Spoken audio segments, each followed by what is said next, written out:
Muy buen día a todos ustedes. El día de hoy les presentamos la presunta relación laboral encubierta en Aerocivil. Hoy nos hemos de poner de ruana por Colombia. Al unísono también la voz sindical, aunque son dos filosofías totalmente distintas. La entidad y algunos sectaristas sindicales nos han señalado de herejes, nos han incomprendido, nos han discriminado, nos han rechazado, nos han simplificado. Es de aclarar que toda la información transmitida hasta el momento ya está puesta ante las autoridades competentes. No es obligatorio mostrar los radicados. Para el conocimiento en general, se ha extraído del libro Herejes en la Historia de Mar Marcos, editorial Trota, algún rezago de eso que se llama hereje. Herejía deriva de una transliteración de airesis, que significa lección, y que en la cultura greco-helenística se aplicaba a una tendencia o a una escuela filosófica sin connotaciones negativas. Con este mismo significado, también es persona o personas con creencias erróneas que provocan disensión. También son llamados charlatanes, embaucadores, deseosos de ganancias, hombres de mente y conciencia contaminadas, odiosos y rebeldes a los que hay que tapar la boca. De acuerdo con esta forma de entender la airesis, la herejía presupone la existencia de un cuerpo de doctrina y un código ético y disciplinar inmutable, susceptible de ser violentado, fijado por una autoridad a quien compete corregir o condenar al que disiente. Ahora bien, han existido siempre graves discrepancias a la hora de establecer los criterios para identificar la ortodoxia, que significa etimológicamente la creencia recta. La herejía la define la autoridad eclesiástica, para el caso de nosotros, pues la autoridad del Estado, y el hereje es quien ha sido señalado como tal por esa autoridad. El proceso de discriminación ha evolucionado con el devenir de la historia en general y de forma más específica, con el devenir de la historia de la Iglesia, pero no lo ha hecho de forma lineal y acumulativa. Autoridad del Estado también. El hereje, que es lo por estar en desacuerdo con los principios que el grupo dominante. El hereje entonces es proselitista, se esfuerza como sus acusadores en reformar o salvar a la comunidad, arriesga su vida y se expone al escarnio o al martirio por el bien. El hereje es un maestro investido de una autoridad que él reclama como auténtica. Es un hombre o una mujer iluminada y a menudo carismático o carismática, que oponiéndose al sistema mayoritario pretende restaurar la creencia y el comportamiento correcto. Desde la antigüedad y luego en muchas ocasiones a lo largo de la historia, la herejía se ha identificado como una enfermedad contagiosa, pestilencia, o con algún tipo de locura, insania, demencia, que amenaza con corromper al resto del cuerpo orgánico de la Iglesia o del Estado. El hereje constituye un peligro orgánico. ¿Qué hacer con él? Como todo enfermo puede curarse, entonces debe ser reprimido porque tergiversa malévolamente la verdad y confunde a los otros, ignorantes y débiles, para alejarlos de la verdad, de lo que promulga la verdadera iglesia o el Estado, que él conoce y desprecia. El hereje es el mayor enemigo de la iglesia y del Estado, peor que los paganos o los judíos, porque el mal lo inocula desde adentro. Aquella debe forzarle a regresar a la ortodoxia, primero con la persuasión y luego con medidas coercitivas. Si nada de ello funciona, debe expulsarse de la comunidad. Desde Constantino en adelante, la Iglesia puede acudir al poder civil para prohibir al hereje que haga proselitismo, puede privarle de sus bienes y de sus derechos cívicos, enviarle al exilio o incluso aplicarle la pena de muerte. Al momento, muchos se han declarado herejes y nos hemos declarado herejes, disidentes por el reformar y o salvar una comunidad de unos intereses políticos y personales. No solo lo que sucede en la entidad aerocivil, sino al exterior de lo que se conoce o se sabe de las bomberas y bomberos de Colombia y Latinoamérica. Gracias a esas voces silentes que de algún modo u otro han podido expresar y lo más importante, dejar ante las autoridades. ¿Quiénes realmente serán los embaucadores y demás? ¿Cuál será esa creencia recta de donde muchos asuntos se manejan bajo la mesa? ¿Quiénes han sido los autores de la discriminación, simplificación, incompresión, rechazo? ¿Quiénes han impulsado la presunta venta de bomberos a los entes privados o a la tercerización laboral? ¿Quiénes han direccionado los cursos, manuales de funciones? ¿Qué o a cuáles partidos es el dueño titular de la entidad aerocivil? ¿Será el Partido Conservador y sus cuotas políticas? ¿O también las subculturas o las llamadas y conocidas roscas? ¿O el latifundismo del atornillamiento y manipulación? Los herejes sabemos que nos pueden expulsar de cualquier grupo o red social, pero tranquilos, ya estamos acostumbrados a la discriminación. A paso de tortuga, todo esto se definirá en las instancias judiciales. Después de esta breve explicación, regresamos a lo de un presunto signo o síntoma de malas prácticas de la administración hacia el uso de las relaciones encubiertas o relaciones laborales encubiertas.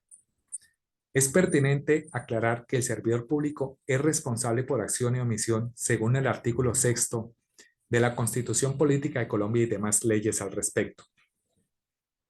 Como es bien sabido, la modificación de la estructura de la entidad aerocivil Decreto 1294 del 14 de octubre del 2021 o la famosa y o presunta separación de poderes o más bien la supuesta regionalización de la entidad. Pero es claro que la OASI reconoce solo a 7 regiones a nivel internacional signatarias de la OASI. La primera región APAC con 39 países signatarios. La segunda ESAF con 24 países. La tercera EURNAT con 56 países. La cuarta MID con 15 países. La quinta NAC con 22 países. La sexta llamada SAM con 13 países. Ahí está Colombia. La séptima llamada WACAF con 24 países.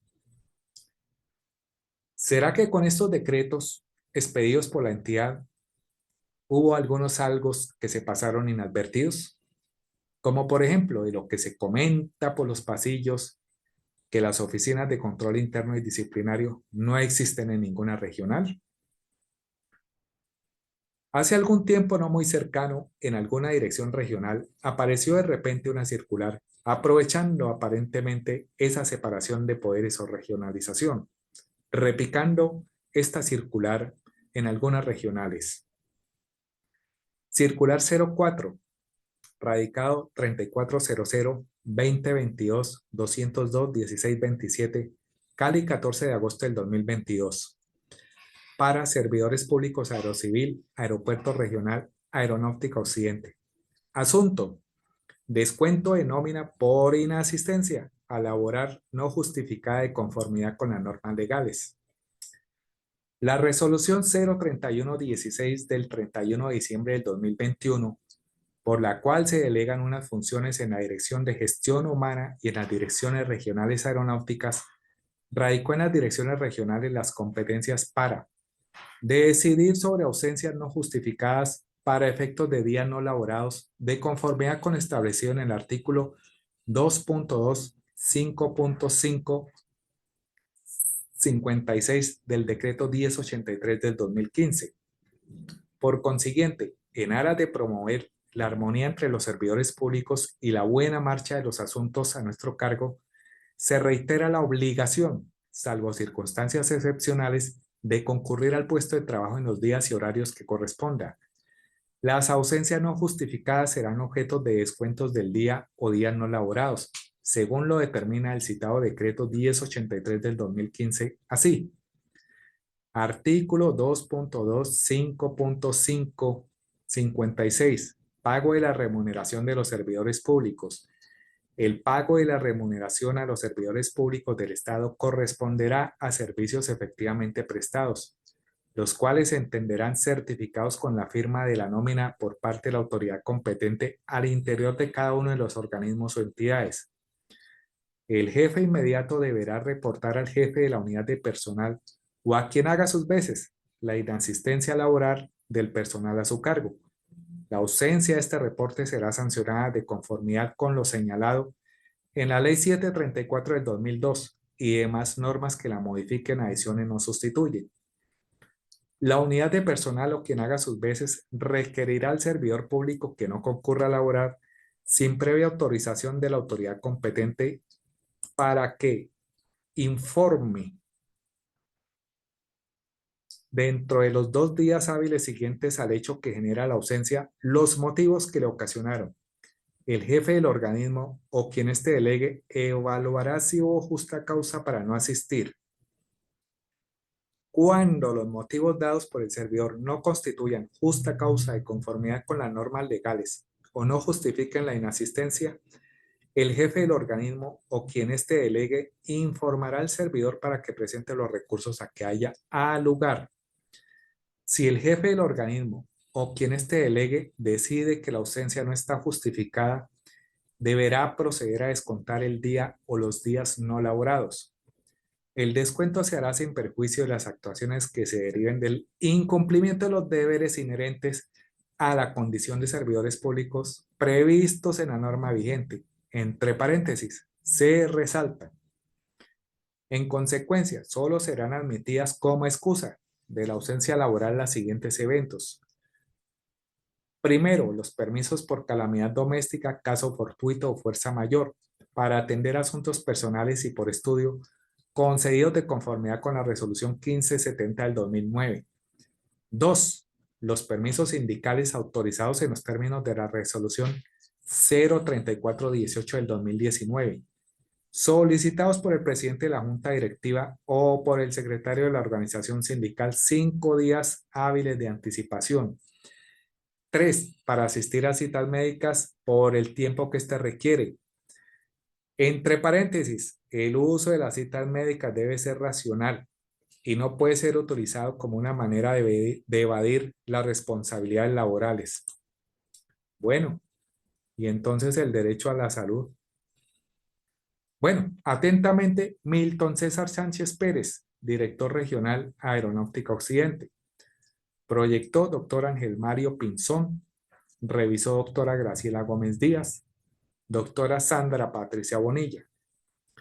Como se puede colocar a la opinión en general, siendo esto un documento público, aparece firmado por un director regional con su ruta electrónica de la Dirección de Talento Humano de la Regional Valle o Regional Occidente. Es claro el alcance que se le da a las direcciones regionales, aprovechando esa famosa separación de poderes o regionalización para hacer una imposición de una circular, la cual ya está a conocimiento de la autoridad competente. Porque lo que se ha observado hasta el momento ha sido el descuento de salarios por inasistencia laboral.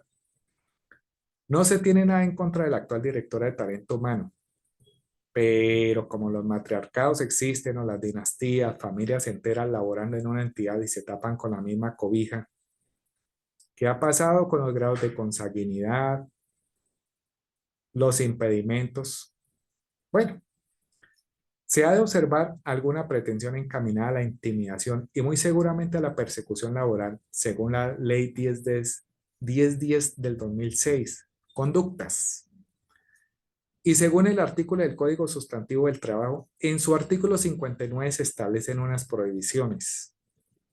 Artículo 59. Prohibiciones a los patronos. Se prohíbe a los patronos, primero, deducir, retener o compensar suma alguna del monto de los salarios y prestaciones en dinero que corresponde a los trabajadores, sin autorización previa escrita de estos para cada caso o sin mandamiento judicial. Lo que llama la atención de todas estas prohibiciones está la primera que ya se puso en conocimiento, y esos verbos rectores: deducir, retener, compensar. Deducir, retener, compensar. Son verbos rectores. ¿Pero qué será un verbo rector? Es el núcleo de la acción, de tal manera que ella gira en derredor del mismo. El verbo rector no es sino una operación mental para comprender y delimitar la conducta prohibida, la que en algunos casos puede coincidir con la acción humana, pero jamás éste puede sustentar la existencia del principal elemento del tipo objetivo, la acción.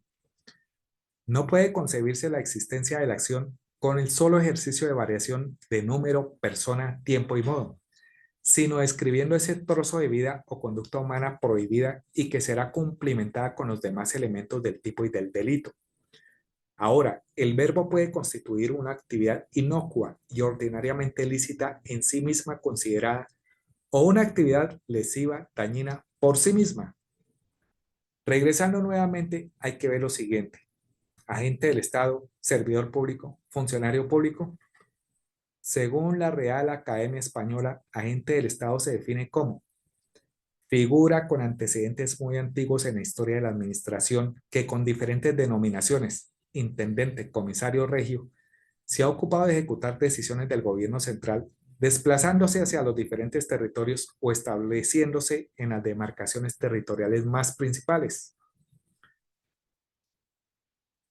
Para el Código Penal, en la Ley 599 del 2000 de julio 24, en su artículo 20, son servidores públicos los miembros de las corporaciones públicas, los empleados y trabajadores del Estado y de sus entidades descentralizadas territorialmente y por servicios.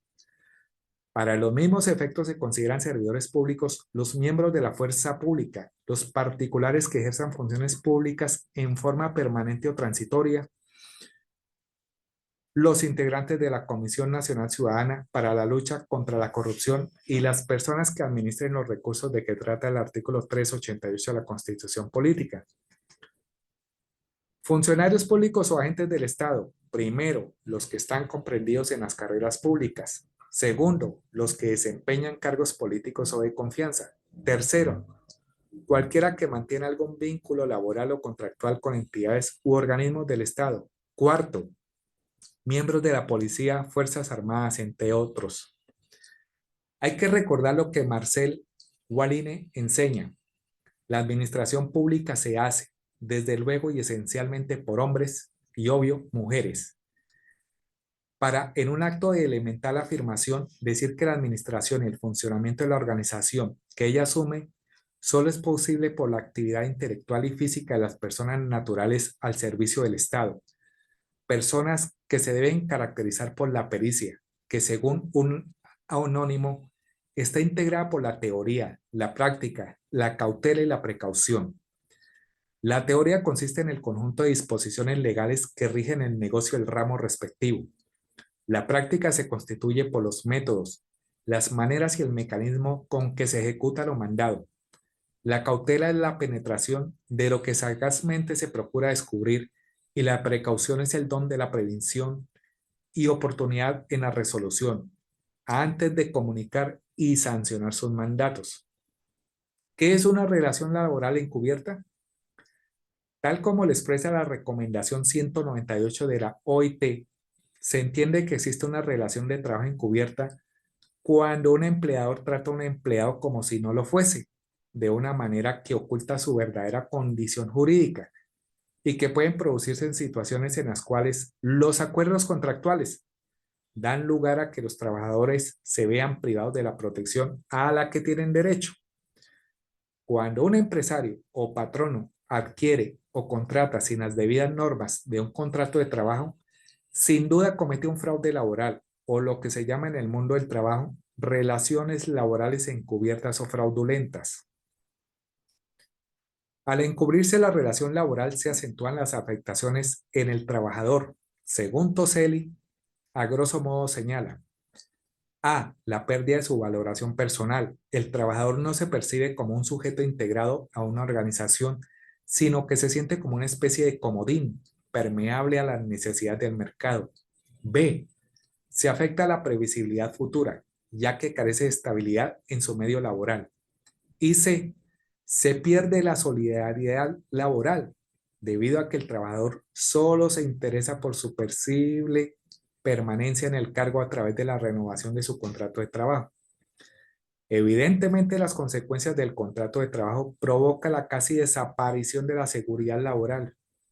Y ahí entra la ley 1010 sobre acoso laboral. Ante la inestabilidad del trabajador en el puesto de trabajo, se viola el trabajo como un derecho y un deber social. Por tanto, se considera un artículo de comercio, desacatando la libertad de asociación y la dignidad del trabajador, quien trabaja arduamente para asegurarse la vida y salud en un nivel económico digno. En concordancia a la doctrina, se establece en el decreto 3135 de 1968, el cual está vigente, y su espíritu es por el cual se prevé la integración de la seguridad social entre el sector público y el privado y se regula el régimen prestacional de los empleados públicos y trabajadores oficiales. En su artículo 12 se cita claramente deducciones y retenciones. Los habilitados, cajeros y pagadores no pueden deducir suma alguna de los sueldos de los empleados y trabajadores sin mandamiento judicial o sin orden escrita del trabajador, a menos que se trate de cuotas sindicales, de previsión social, de cooperativas o de sanción disciplinaria conforme a los reglamentos.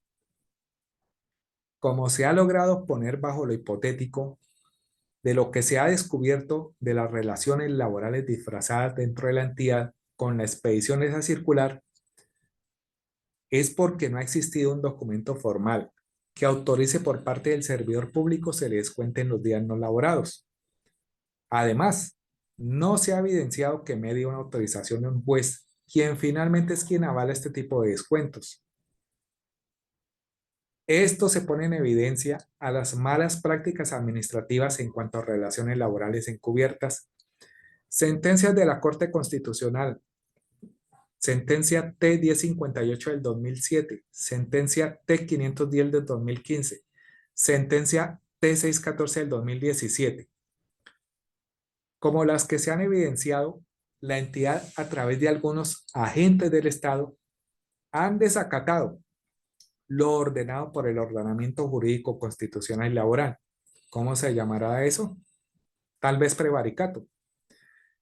Impulsando y promocionando violaciones de los acuerdos contractuales y laborales que tienen los servidores públicos del Estado, y por lo cual atenta y viola el convenio 198 de la Organización Internacional del Trabajo. ¿Será que esto se tendrá que colocar en conocimiento y denuncia ante el SECOIT? Obvio que el artículo 59 del Código Sustantivo del Trabajo presuntamente y supuestamente se ha violado. Se espera que la administración se pronuncie frente al asunto peticionado. Muchísimas gracias y que tengan un feliz día.